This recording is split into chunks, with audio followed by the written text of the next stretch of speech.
belajar sosiologi. Tolong ketua kelas dipimpin doa dulu. Duduk siap, gerak. Sebelum belajar, selanjutnya kita berdoa. Berdoa mulai. Berdoa selesai. Makasih ketua kelas, makasih ya Surya. Nah, pada hari ini sebelum kita mulai pelajaran, coba sekretaris nanti tolong dicatat ya yang nggak hadir siapa aja, nanti kasih tahu ke ibu ya. Nah, kan kita kemarin udah belajar nih tentang konflik ya kan. Pasti kalian tahu nih konflik itu apa sih ya kan, penyelesaiannya gimana. Nah, konflik di sini kita bakal belajar minggu ini itu tentang konflik, tapi beda nih ruangnya. Beda lagi tempatnya, yaitu konflik digital. Bisa dibaca di sini judulnya itu adalah menganalisis berbagai konflik dan kekerasan pada masyarakat digital. Next. Nah, kalian bisa lihat dulu coba gambar-gambar yang ibu sajikan. Tuh, ada kayak cuplikan komentar tentang artis, habis itu bullying berujung maut, waspada cyberbullying dan lainnya. Nah, coba apa kata pertama nih yang muncul di pikiran kalian saat melihat kasus-kasus ini? Cyberbullying, Bu. Cyberbullying, bagus. Ada lagi? Medsos, Bu. Oke, bagus banget. Nah, ini bakal menjadi pengantar untuk materi kita ke depannya. Nah, sebelum kita masuk ke materi, kita harus tahu nih tujuan dari pembelajaran IPENG ya. Kalian tuh bisa mengidentifikasi bentuk konflik dan kekerasan digital. Yang kedua, menganalisis penyebab dan dampaknya bagi kehidupan sosial. Yang terakhir ada merumuskan strategi resolusi konflik berbasis dialog dan literasi digital. Nah, kita masuk ke pengertian konflik digital. Mungkin kalau kalian udah tahu konflik itu apa sih, kayak konflik itu tentang permasalahan, tentang perbedaan pendapat. Nah, tapi dipindahin uangnya di dunia digital karena kita kan udah tahu nih di era saat ini globalisasi, digital semakin maju. Nah, semua aktivitas itu berubah nih tempatnya, berubah cara komunikasinya. Yaitu konflik digital adalah pertentangan dan perselisihan yang terjadi di ruang digital, di media sosial. Mungkin coba ibu tanya, siapa di sini yang nggak punya medsos?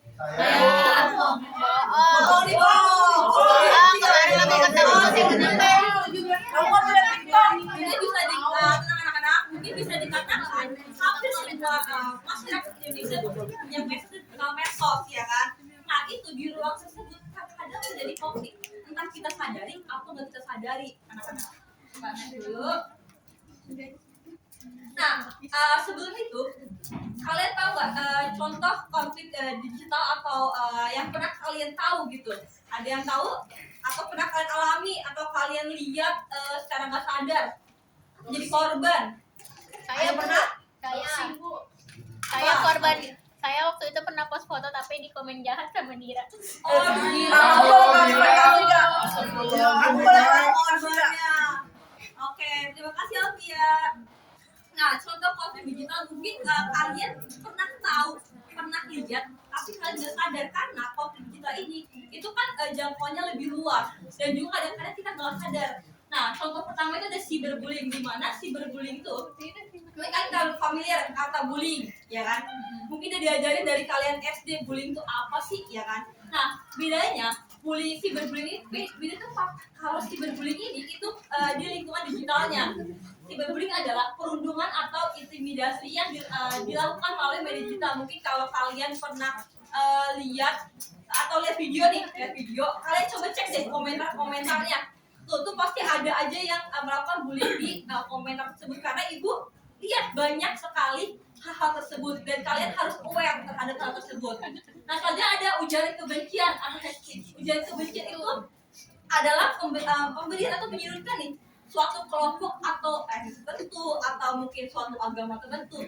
Dan ujaran kebencian ini mungkin beberapa tahun silam itu sempat ramai ya kasusnya di Indonesia yang terkait agama. Nah, itu tuh bisa menjadi polemik yang besar karena kenapa? Itu tuh menjadi kelompok yang besar. Nah, selanjutnya ada body shaming. Mungkin kalau kalian lihat artis nih, artis banyak nih yang kayak ngaku tentang anaknya, terus tentang kesehariannya, kehidupannya. Kalian juga di komentar ya, itu kayak ada mungkin kok anaknya begini, ya kan? Kok warna kulitnya begini, kok mungkin badannya begini. Nah, itu termasuk body shaming. Mungkin tangan kita cuma kayak lihat sekilas, tapi mungkin sebagai ibu dari anak tersebut bisa sakit hati, bisa nggak terima anaknya dikatakan seperti itu. Ada doxing. Nah, doxing ini mungkin kalian bisa lihat di kalau ada event-event tertentu atau suatu promosi ataupun di Instagram, di TikTok atau di short medsos lainnya itu ada apa ya kayak meminta data pribadi. Pernah nggak kalian ngisi data pribadi untuk event-event tertentu di medsos? Nah itu waspada. Kenapa? Karena itu bisa jadi doxing, penyebaran data pribadi. Mungkin beberapa tahun lalu juga ada kasus terkait penyebaran data pribadi terkait KTP itu. Nah itu termasuk doxing anak-anak dan itu tuh harus waspada. Kenapa? Kalau data pribadi kita tersebar secara nggak baik, nggak sesuai dengan kaidahnya, itu bakal disalahgunakan. Tiba-tiba buat pinjol, ya kan? Terus tiba-tiba buat lain hal yang nggak baik dan kalian yang dihubungi. Nah itu hati-hati terkait doxing. Selanjutnya itu, nah, dan COVID digital pasti membawa dampak pada kalian atau pada korban atau pada orang-orang tertentu. Yang pertama itu ada bagi individu. Yang pertama stres dan kecemasan. Kenapa dampaknya stres dan kecemasan? Ada yang tahu kenapa? Boleh, Fares? Karena dampak yang diterima dari seorang individu apabila dia menjadi korban bullying tentunya pasti stres ya, trauma juga, sehingga rasa cemas di dirinya dan mempertanyakan terhadap dirinya kenapa sih apa yang terjadi di Oke, terima kasih Fares. Aplaus untuk Fares. Betul banget.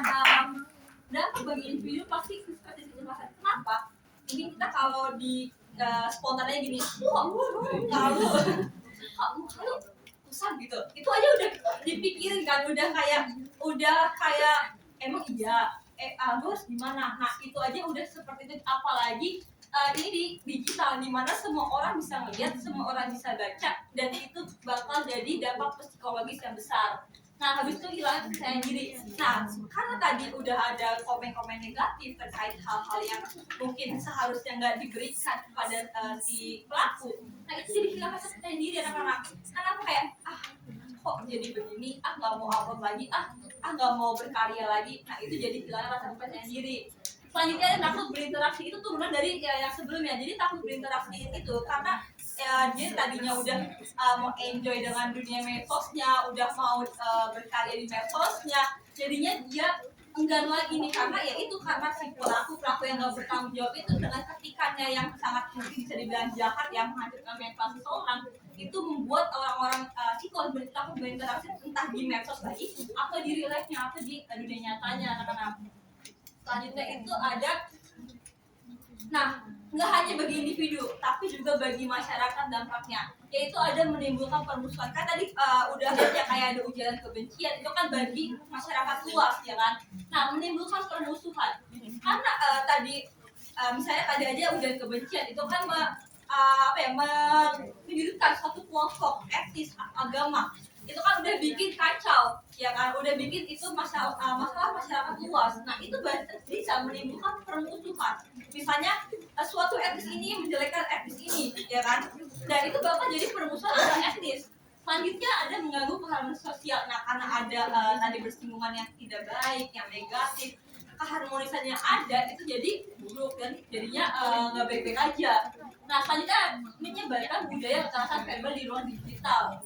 Karena tadi ketikan yang nggak baik dan juga nggak harmonis, dan mungkin ada korban yang nanggepinnya itu emosi ya kan, ada juga pelaku yang nggak terima ya kan. Nah itu jadinya menyebabkan kekerasan verbal di dunia digital. Mungkin ngata-ngatain kayak ayo deh ke tunjuk-tunjukkan aja, nah itu ngajak duel. Nah tuh bisa jadi hal tersebut terjadi dari konflik digital ini. Nah selanjutnya, gimana sih kita sebagai pengguna medsos, pengguna gadget dan juga pengguna ruang digital itu cara mencegahnya dari konflik itu apa sih? Yang pertama itu adalah berpikir sebelum mengunggah atau berkomentar. Jadi kan kalian tuh yang bisa mengendalikan ketikan, yang bisa mengendalikan itu kan diri kalian sendiri. Jadi lebih menjaga yang kalian saat menggunakan medsos karena dampaknya itu besar. Mungkin kalian kira cuma komen sepele doang, tapi belum tentu sepele buat yang di komen. Selanjutnya adalah menghargai perbedaan pendapat. Nah, sekarang juga udah tadi dibahas nih kalau konflik itu terjadi karena perbedaan pendapat ya kan. Nah kita harus saling menghargai nih perbedaan pendapat yang terjadi, saling kayak ya udah ya pendapat itu dan udah saling toleransi lah terhadap pendapat. Habis itu memeriksa kebenaran informasi. Nah ini penting banget nih supaya kita nggak kemakan hoax. Kenapa? Kebenaran informasi ini bisa kalau kita kemakan hoax nih, misalnya kita baca berita, baca informasi itu nggak benar, nggak sumbernya nggak valid, itu bisa kita kemakan hoax. Misalnya suku ini menjadikan ini padahal enggak, itu kalian kebawa hoax. Nah itu bisa jadi pertengkaran yang bisa terjadi. Nah habis itu menggunakan bahasa yang santun dalam media sosial. Enggak kan kita di kehidupan sehari-hari kita diajarkan untuk menggunakan bahasa yang santun. Sama aja menggunakan bahasa itu perlu digunakan saat di media sosial supaya enggak terjadi perselisihan. Nah itu adalah menjaga privasi diri dan orang lain. Nah menjaga privasi diri itu adalah ya kalau kita kita perlu tugas atau perlu apa dengan data pribadi ya jagalah privasi tersebut gitu. Habis itu menghindari balasan emosional yang seperti ibu bilang kan, kalau kita dapat mungkin kalian nggak enak lah gitu, balasnya itu ya dengan jalan emosional. Kalau dengan emosional pasti nggak bakal selesai ya kan, nggak bakal bakal jadi makin besar gitu. Nah itu mungkin yang bisa kita kita bisa lakukan untuk mencegah konflik digital yang terjadi. Anak-anak selanjutnya, nah kita akan masuk ke refleksi. Refleksi itu adalah jika kamu melihat cyberbullying di media sosial, apa sih yang akan kamu lakukan? Coba, boleh siapa? Aku Jawab. Itu ya dihitung ya. 1, 2, 3. Buat yang tinggi. Ulang 1, 2, 3. Boleh Haikal lu. jika saya melihat cyberbullying di media sosial, saya akan mereport akun yang membuli. Bom. Mereport apa yang bully? Mereport. Oh mereport. Ya. Oke. Mungkin itu bisa jadi pencegahan ya untuk kasus cyberbullying ini, karena kasus cyberbullying ini banyak banget terjadi gitu. Dan selanjutnya mungkin kita akan ibu kan kasih tugas. Gampang kok kelompok tugasnya. PG aku. PG. Tugasnya itu adalah analisis kasus konflik digital. Jadi kalian cari konflik digital yang kalian temui, yang kalian mungkin kalian sadari gitu. Itu habis itu kalian buat kelompok nih. Ibu minta karena di sini lebih banyak ya muridnya, mungkin dibagi 6 kelompok. Kalian cari identifikasi bentuk konflik digital, faktor penyebab, dampak konflik, dan solusinya apa. Nah, hasil analisis itu dibentuk jadi poster atau infografis atau laporan sederhana, boleh PPT juga. Ntar minggu depan presentasi, oke? Oke. Nah, pengumpulan di Google Classroom. Nah, selanjutnya itu ternyata sudah habis materinya. Mungkin dari kesimpulan dari materi yang udah kita bahas pada hari ini pada siang ini adalah kita harus bijak-bijak dalam mengendalikan jari kita, karena ruang digital itu lebih parah, lebih banyak dampaknya dan lebih luas. Karena mungkin kalau konflik di dunia nyata itu ya misalnya kelompok tertentu atau individu tertentu, tapi kalau digital itu jejak digitalnya lebih parah dibandingkan dunia nyata. Mungkin itu yang bisa ibu sampaikan untuk pengakhiran acara pada hari ini. Terima kasih. Mungkin jangan lupa kerjain tugasnya, oke? Oke. Terima kasih. Boleh kita kasih pimpin doa sebelum pulang.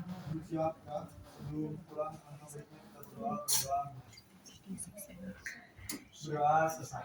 Beri salam. Assalamualaikum.